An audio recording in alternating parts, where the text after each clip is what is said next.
खाटूश्यामचे मूळ नाव बर्बरिक होते. ते पांडवपुत्र भीम यांचे नातू होते.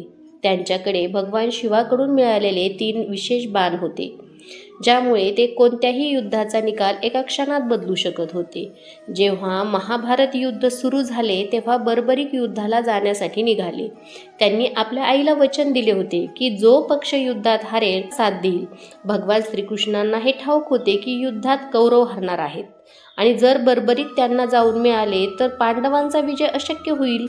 त्यामुळे युद्धाचा समतोल राखण्यासाठी श्रीकृष्णाने ब्राह्मणाचे रूप घेऊन बर्बरिककडे गेले आणि त्यांच्याकडे दानामध्ये शीर मागितले. त्यांनी आपली ओळख ओळखून एका क्षणात आपले मस्तक कापून कृष्णाला अर्पण केले, म्हणून त्यांना शिष्कादानी म्हटले जाते. मात्र बर्बरिक यांची पूर्ण युद्ध पाहण्याची इच्छा होती, म्हणून श्रीकृष्णाने त्यांचे मस्तक एका उंच टेकडीवर सुरक्षित ठेवले. तिथून त्यांनी संपूर्ण महाभारत युद्ध पाहिले.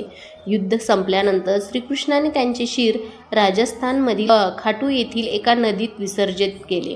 कलियुगात खाटू गावातील एका गायीच्या स्तनातून जमिनीवर दूध वाहताना दिसले.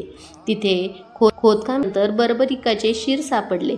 श्रीकृष्णाने त्यांना वरदान दिले होते की कलियुगात लोक त्यांच्याच श्याम या नावाने पूजा करतील. तेव्हापासून राजस्थानच्या शिखर जिल्ह्यात त्यांचे भव्य मंदिर आहे, जिथे आजही केवळ त्यांच्या मुखाची पूजा केली जाते.